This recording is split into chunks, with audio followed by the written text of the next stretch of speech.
வணக்கம். இன்னைக்கு நேந்திரன் பழம் யூஸ்வலாக சிப்ஸு தான் பண்ணி பார்த்துருப்போம்.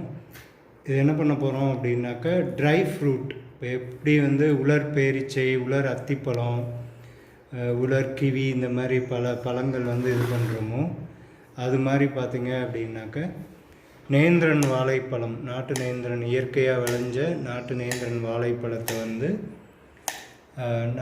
நல்லா இது நறுக்கி அழகாக தாம்பூலத்தட்டில் அடுக்கி இது வெயிலில் காய வச்சு உலர்பழமாக தரோம்.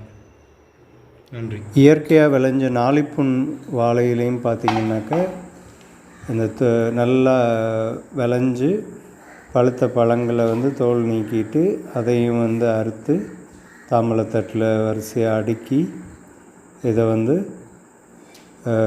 வெயிலில், மொட்டை மாடியில் வெயிலில் காய வச்சு இதையும் ட்ரை ஃப்ரூட்டாக கொடுக்குறோம். ஸோ வருஷம் முழுக்க நல்ல இயற்கையில் விளைஞ்ச பழங்கள் நமக்கு கிடைக்கலை அப்படின்னும்போது, நஞ்சில்லாத உணவு வேணுன்றவங்க இந்த உலர் வாழைப்பழங்களை வாங்கி பயன்படுத்தலாம். ரொம்ப அருமையான சுவையாக இருக்குது. ரொம்ப நாள் வச்சுருந்தாலுமே, கிட்டத்தட்ட போன சீசனில் நாங்கள் உலர் வாழைப்பழம் பண்ணது இன்னுமே கெட்டு போகாமல் வண்டு வைக்கல, நல்லா இருக்குது.